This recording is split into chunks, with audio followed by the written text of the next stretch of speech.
नमस्कार, 4 का चक्रव्यूह में आपका स्वागत है। मैं हूं आपके साथ अंशिका। नेता हो या अपराधी, आतंकी हो या जिहादी, कौन किसके चक्रव्यूह में फंसा, इस शो में आपको विस्तार से बताएंगे। चक्रव्यूह में आज सबसे पहले बात ईडी के चक्रकाल में फंसे राहुल गांधी की, जिन्हें आज पूछताछ के बाद हिरासत में लिया जा सकता है। फिर बात करेंगे अग्निपथ योजना के चक्रव्यूह में फंसे विपक्ष की, जो इस योजना के विरोध में मचाए जा रहे उत्पात का समर्थन कर उपद्रवियों का हौसला बुलंद करने में लगे हैं।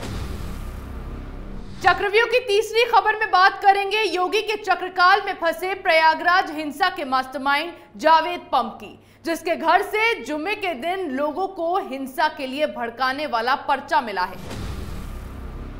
चौथी और आखिरी खबर में बात करेंगे सियासी चक्रव्यूह में फंसे विपक्ष की, जो अब नुपुर का समर्थन करने वाले लोगों की ही आवाज दबाने में लगा है। चलिए शुरुआत करते हैं चक्रव्यूह की और सबसे पहले बात ईडी के शिकंजे में फंसे गांधी परिवार के युवराज राहुल गांधी की। नेशनल हेराल्ड घोटाला मामले में राहुल गांधी से लगातार 3 दिन तक पूछताछ चली। इस पूछताछ में कई सवाल ईडी की ओर से पूछे गए, फिर कल का दिन छोड़ दिया गया और आज राहुल गांधी को फिर से ईडी के दफ्तर में हाजिरी लगानी है, जहां उनसे फिर से मनी लॉन्ड्रिंग के मामले में पूछताछ की जाएगी। अब तक इस मामले में गांधी परिवार के युवराज राहुल गांधी से 3 दिन तक चली पूछताछ में कांग्रेसी खूब बौखलाए। कहीं सड़कों पर केंद्र के खिलाफ मोर्चा खोलते दिखाई दिए, तो कहीं कांग्रेस की महिला कार्यकर्ता सड़कों पर लेटकर प्रदर्शन करती नजर आई। इतना ही नहीं, कई जगहों पर आगजनी की घटनाएं भी सामने आई। लगातार सवाल यही बना रहा कि राहुल गांधी से महज पूछताछ से ही कांग्रेस इतनी बौखलाई क्यों घूम रही है। अब जाहिर सी बात है, सोनिया गांधी के लाल से ईडी के सवालों के सही से जवाब नहीं दिए जा रहे थे। ईडी की ओर से एक ही सवाल को कई बार दोहराए जाने से राहुल गांधी तिलमिलाने लग गए थे, ना ही इस पूछताछ में उनसे कोऑपरेट किया जा रहा था। ऐसे में जब राहुल ने सवालों के ठीक जवाब नहीं दिए, तो ईडी ने भी 3 दिन तक अपनी पूछताछ जारी रखी। पर ईडी अब भी राहुल गांधी के जवाबों से संतुष्ट नहीं है और जो पैंतरे राहुल गांधी इस मामले से बचने के लिए दिखा रहे हैं, वो भी कोई काम आने वाले नहीं हैं, क्योंकि ईडी ने राहुल के इस कारनामे का पूरा चिट्ठा खोल कर रख दिया है। एजेएल और यंग इंडियन लिमिटेड को फर्जी कंपनी बताकर उसके बारे में सारी जानकारी मांगी, लेकिन राहुल गांधी कुछ बोल नहीं पाए और सारा ठीकरा कांग्रेस के दिवंगत नेता मोतीलाल वोरा पर फोड़ दिया, जिन्होंने गांधी परिवार और कांग्रेस की वफादारी में अपनी पूरी जिंदगी निकाल दी। पूछताछ में राहुल ने ईडी को बताया कि एजेएल और यंग इंडियन लिमिटेड के अधिग्रहण से संबंधित सभी लेन देन कांग्रेस के पूर्व कोषाध्यक्ष मोतीलाल वोरा ही देखते थे। राहुल ने यंग इंडियन लिमिटेड की ओर से लिए गए लोन की कोई भी जानकारी होने से इनकार किया और सारा ठीकरा मोतीलाल वोरा पर फोड़ दिया। मोतीलाल वोरा, जो गांधी परिवार के राजदार माने जाते थे, 93 साल की उम्र में 20 दिसंबर 2020 को उनका निधन हो गया था। नेशनल हेराल्ड में वो भी आरोपी थे। वोरा एजेएल के चेयरमैन और मैनेजिंग डायरेक्टर हुआ करते थे। वो एआईसीसी के कोषाध्यक्ष भी रहे। राहुल गांधी और उनकी मां सोनिया गांधी की यंग इंडियन में 76% हिस्सेदारी है। शेष 24% वोरा और ऑस्कर फर्नांडिस के पास थी। फर्नांडिस का भी 13 सितंबर 2021 को निधन हो गया था। वोरा की तरह ऑस्कर फर्नांडिस भी एजेएल और वाईआईएल के डायरेक्टर रहे थे, लेकिन अब जो वफादारी वोरा ने गांधी परिवार के प्रति दिखाई, उसका सिला इस तरह कायर बन के राहुल ने दिया। जाहिर तौर पर यह बात राहुल भी जानते हैं कि किसी मृत व्यक्ति से तो ईडी पूछताछ करेगी नहीं, इसीलिए दोषी मामले में मोतीलाल वोरा को ही बना दिया गया। लेकिन ईडी इतनी भी नादान नहीं है कि राहुल के ये पैतरे समझ ना पाए। राहुल गांधी और सोनिया गांधी ने नेशनल हेराल्ड मामले में जो घोटाला किया है, ईडी के सामने उसका पूरा चिट्ठा है और इसीलिए ही राहुल गांधी से लगातार पूछताछ की जा रही है। और आज जो पूछताछ होगी, उसमें ज्यादातर चांसेस हैं कि राहुल गांधी को ईडी की हिरासत में लिया जाएगा। यहां राहुल गांधी के जेल जाने का समय आ गया, वहीं अब देश के कई हिस्सों में केंद्र की अग्निपथ योजना का विरोध शुरू हो गया है। 3 सेनाओं में भर्ती के लिए लाई गई केंद्र सरकार की अग्निपथ योजना विवादों में घिर गई है। विरोध प्रदर्शन उग्र होने के साथ हिंसा में तब्दील होता चला जा रहा है। उपद्रवियों के इस योजना के खिलाफ अब ऐसा उत्पात मचाना शुरू किया है कि कहीं मोटरसाइकिलों में आग लगा दी गई तो कहीं ट्रेनों को आग के हवाले किया गया। उपद्रवियों ने बिहार में बीजेपी कार्यालय में आग लगा दी, हरियाणा में पुलिस की गाड़ियों में आग लगाई गई, राजस्थान में भी इस योजना का विरोध देखने मिला, जहां आरएलपी ने जिला मुख्यालय पर जमकर विरोध प्रदर्शन किया। लेकिन सवाल यह है कि अग्निपथ योजना है क्या और क्यों इसका विरोध किया जा रहा है।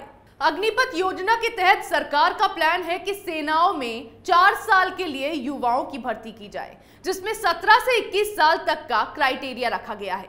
4 साल तक तीनों सेनाओं में सेवा देने वाले ये जवान अग्निवीर कहलाएंगे। फिर कम उम्र के युवाओं को 4 साल की सेवा के बाद रिटायर कर दिया जाएगा। साथ ही 4 साल की सेवा के बाद सिर्फ 25% को सेना में रखा जाएगा। पढ़ने और कारोबार करने के इच्छुक अग्निवीरों को सरकार सर्टिफिकेट और वित्तीय मदद उपलब्ध कराएगी। लेकिन इसे लेकर छात्रों ने विरोध करना शुरू कर दिया है। इन प्रदर्शनकारी छात्रों का कहना है कि सेना में जाने के लिए वो जी तोड़ मेहनत करते हैं, ट्रेनिंग और छुट्टियों को मिला दे तो कोई सर्विस सिर्फ 4 साल की कैसे हो सकती है। सिर्फ 3 साल की ट्रेनिंग लेकर छात्र देश की रक्षा कैसे करेंगे। सरकार को यह योजना वापस लेनी ही पड़ेगी। अग्निपथ योजना में युवाओं की सबसे बड़ी समस्या यही है कि 4 साल के बाद 75% युवाओं को बाहर का रास्ता देखना पड़ेगा। दूसरी समस्या यह है कि 4 साल के बाद छात्रों का भविष्य क्या होगा। अभ्यर्थियों का कहना है कि 17.5 साल में अग्निवीर बनने वाले युवा के पास ना तो कोई प्रोफेशनल डिग्री होगी और ना ही कोई विशेष योग्यता। ऐसे में वो दोयम दर्जे की नौकरियों के लिए बाध्य होगा। अब सवाल यह है कि अग्नि योजना के खिलाफ युवा जिस तरह से विरोध कर रहे हैं, उसके लिए उन्हें कौन उकसा रहा है। इस मामले को भी अब कुछ विपक्षी पार्टियों ने अपनी राजनीति का जरिया बना लिया है। कैप्टन अमरिंदर सिंह ने जहां इस योजना पर सवाल उठाए, तो दिल्ली के मुख्यमंत्री अरविंद केजरीवाल भी युवाओं को भड़काने में पीछे नहीं रहे। केजरीवाल ने युवाओं की मांग को सही ठहराते हुए केंद्र सरकार से अपील की है कि युवाओं को 4 साल नहीं, पूरी जिंदगी देश सेवा करने का मौका दिया जाए। इसके अलावा ईडी दफ्तर के चक्कर लगा रहे राहुल गांधी इस मामले में कह रहे हैं कि सरकार को सुरक्षा बलों की गरिमा, परंपरा, पराक्रम और अनुशासन के साथ समझौता करना बंद करना चाहिए। सरकार जहां दावा कर रही है कि इस योजना से तीनों सशस्त्र सेनाओं में बड़ा बदलाव आएगा, वहीं दूसरी तरफ देश में सरकार की इस योजना का घोर विरोध कर ये विपक्षी पार्टियां केंद्र सरकार को घेरने के लिए युवाओं को मोहरा बना रही हैं। यहां अभ्यर्थियों ने देश भर में अग्निपथ योजना का विरोध करना शुरू कर दिया, तो अब फिर से शुक्रवार आ गया है, जिसे लेकर उत्तर प्रदेश में योगी प्रशासन ने पूरी तैयारी कर ली है। पिछले 2 शुक्रवार से लगातार जुम्मे की नमाज के बाद जिहादियों ने पैगंबर के अपमान के नाम पर हिंसा भड़काई, जिसे लेकर योगी सरकार ने सख्त रुख अख्तियार किया, दंगाइयों पर ताबड़तोड़ कार्रवाई की और ऐसा एक्शन लिया कि अपराधियों ने खुद सरेंडर तक कर दिया। इस बार फिर से जुम्मे की नमाज से पहले प्रशासन ने पूरी तैयारी कर ली है, जिससे इस बार इन जिहादियों को माहौल खराब करने का एक भी मौका ना दिया जाए। जुम्मे की नमाज से पहले प्रशासन और पुलिस यूपी के 24 जिलों में अलर्ट पर है, हिंसा ना हो इसीलिए जुम्मे की नमाज के दौरान और बाद में आरएएफ और पीएसी को इन जिलों में भेजा जाएगा। डीजीपी हेडक्वार्टर से सभी जिला पुलिस मुख्यालयों को निर्देश जारी कर दिए गए हैं कि ऐसे सभी लोगों के नामों की सूची बना ली जाए जो बीते दिनों में हुए सार्वजनिक प्रदर्शनों के दौरान कानून व्यवस्था के उल्लंघन के लिए गिरफ्तार हुए हैं। विशेष रूप से ऐसे लोगों पर नजर रखें जो सीएए विरोध प्रदर्शन के दौरान उसमें शामिल रहे थे। साथ ही आदेश में पॉपुलर फ्रंट ऑफ इंडिया के सदस्यों की पहचान और उनके खिलाफ एक्शन लेने को भी कहा गया है। जुम्मे की नमाज के बाद किसी प्रकार के उपद्रव को रोकने की प्रशासन की तैयारी पूरी है, लेकिन इसके बाद भी अगर किसी भी स्थान पर उपद्रवी निकलकर पत्थरबाजी जैसी किसी भी घटना को अंजाम देने की कोशिश करेंगे तो उनके लिए पोस्टर और बुलडोजर दोनों तैयार रखा गया है। लखनऊ के साथ साथ कानपुर, सहारनपुर से लेकर आजमगढ़ और रामपुर तक में विशेष सतर्कता बरती जा रही है। वाराणसी में भी विशेष सतर्कता बरती जा रही है। प्रयागराज हिंसा के मास्टरमाइंड जावेद अहमद उर्फ पंप के खिलाफ कार्रवाई के बाद इस बार विशेष सतर्कता ही बरती गई है। इसके अलावा सोशल मीडिया पर भी प्रशासन की पैनी नजर बनी हुई है। सभी जिला पुलिस प्रमुखों को सीसीटीवी लगाने और मॉक दंगा अभ्यास करने के निर्देश दिए गए हैं। साथ ही पुलिस को संवेदनशील क्षेत्रों में गहन पैदल गश्त करने के लिए कहा गया है। वहीं 10 जून को भड़की हिंसा में पुलिस के हाथ जावेद पंप के खिलाफ कुछ अहम सुराग लगे हैं। पंप के घर से तलाशी के दौरान एक पर्चा बरामद हुआ है। इसमें कथित तौर पर अटाला में बड़ी तादाद में जुटने और रास्ते में बाधा बनने वाले लोगों पर हमला करने की बात लिखी गई है। पर्चे को जांच के लिए पुलिस ने जब्त कर लिया है। अब फिर शुक्रवार है, जिसके लिए प्रशासन हर जगह अपनी पैनी नजर बनाए हुए है। और इस बार अगर दंगाइयों ने कुछ भी करने की कोशिश की तो बिना समय लिए सीधे योगी का बुलडोजर चलेगा। योगी ने इस बार कट्टरपंथियों की कायराना हरकत का जवाब देने की ठान ली है, तो दूसरी तरफ नुपुर शर्मा के समर्थन में आवाज बुलंद करने वालों पर ताबड़तोड़ कार्रवाई की जाने लगी है। पैगंबर पर टिप्पणी करने के बाद से ही इस मुद्दे को सिर्फ धर्म के अपमान के नाम पर हवा दी जा रही थी, लेकिन अब ये दो समुदायों के बीच नफरत का मामला बनता जा रहा है। अब तक मुस्लिम समुदाय ने सड़कों पर उतरकर धर्म के अपमान के खिलाफ प्रदर्शन किए, हिंसा फैलाई, लेकिन अब नुपुर के समर्थन में हिंदुओं ने अपनी आवाज बुलंद करनी शुरू कर दी है।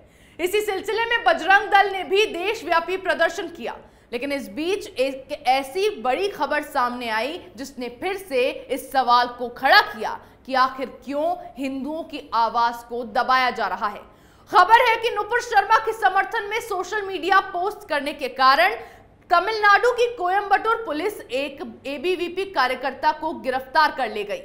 इस कार्यकर्ता का नाम कार्ति है। इसने पिछले महीने एक टीवी न्यूज डिबेट के दौरान नुपुर शर्मा की ओर से इस्लाम के पैगंबर मोहम्मद के बारे में की गई टिप्पणियों का वीडियो शेयर किया था। वीडियो को शेयर करते हुए कार्ति ने लिखा था, मैं इसे रोज कहूंगा। नुपुर शर्मा ने वही कहा जो लिखा हुआ है। उन्होंने क्या गलत कहा? कार्ति के इस पोस्ट के बाद उन्हें गिरफ्तार कर लिया गया। कोयंबटूर पुलिस की साइबर क्राइम यूनिट ने कार्ति के खिलाफ आईपीसी की धारा 153A और आईटी एक्ट की धारा 67 के तहत मामला दर्ज किया है। पुलिस का कहना है कि इस पोस्ट से दो समुदायों के बीच दुश्मनी बढ़ सकती है, इसीलिए केस दर्ज किया गया। साथ ही कार्ति के सोशल मीडिया पोस्ट को भी डिलीट कर दिया गया है। ऐसे ही पहले भी नुपुर के समर्थन में आवाज उठाने वाले इंजीनियरिंग के छात्र को पुलिस ने गिरफ्तार कर लिया था। बंगाल में नुपुर के समर्थन में बोलने पर एक लड़की के घर में तोड़फोड़ मचाई गई, लेकिन कोयंबटूर पुलिस के इस कदम के बाद फिर से तमिलनाडु की सरकार पर सवाल उठने लगे हैं। हैरानी की बात है कि एक टिप्पणी की सजा के तौर पर नुपुर के लिए फांसी की मांग की जा रही है। उसके समर्थन में बोलने वालों को यह कहकर गिरफ्तार किया जा रहा है कि ये लोग दो समुदायों के बीच हिंसा भड़काने का काम कर रहे हैं। इसी तरह एआईएमआईएम प्रमुख असदुद्दीन ओवैसी भी लगातार नुपुर शर्मा के खिलाफ टिप्पणी कर रहे हैं। एआईएमआईएम सांसद इम्तियाज जलील ने हाल ही में नुपुर शर्मा को फांसी पर लटकाए जाने जैसी मांग की थी। इसी एआईएमआईएम के ही एक नेता ने नुपुर शर्मा की जुबान काटे जाने पर 1 करोड़ रुपए इनाम के तौर पर दिए जाने की घोषणा की थी, लेकिन इनके खिलाफ कार्रवाई तो दूर की बात है, किसी ने इन्हें रोकने तक की कोशिश नहीं की। क्यों? राजनीति के लिए, वोट बैंक के लिए। मुस्लिम समुदाय एक ऐसा बड़ा तबका है जिसे हर कोई अपने वोट बैंक के लिए साधने में लगा है ताकि चुनाव में जीत हासिल कर सके। उसके लिए इस मामले में इस तबके के खिलाफ कोई भी कार्रवाई नहीं की जा रही है जिससे इन्हें इंप्रेस किया जा सके। लेकिन अहम बात यह है कि इन वामपंथियों की इसी राजनीति ने आज देश के संविधान का मजाक बनाकर रख दिया है, और यही कारण है कि आज देश का माहौल इस तरह गरमाया हुआ है और लोकतांत्रिक देश में हर तरफ ये कट्टरपंथी अपनी मनमानी कर देश को आग के हवाले करने में लगे हैं। चक्रव्यूह में मेरे साथ आज इतना ही। कल फिर कौन किसके चक्रव्यूह में फंसेगा नए मुद्दों के साथ पेश होंगे और दिखाएंगे कई और सनसनीखेज खुलासे। तब तक के लिए देखते रहिए कैपिटल टीवी।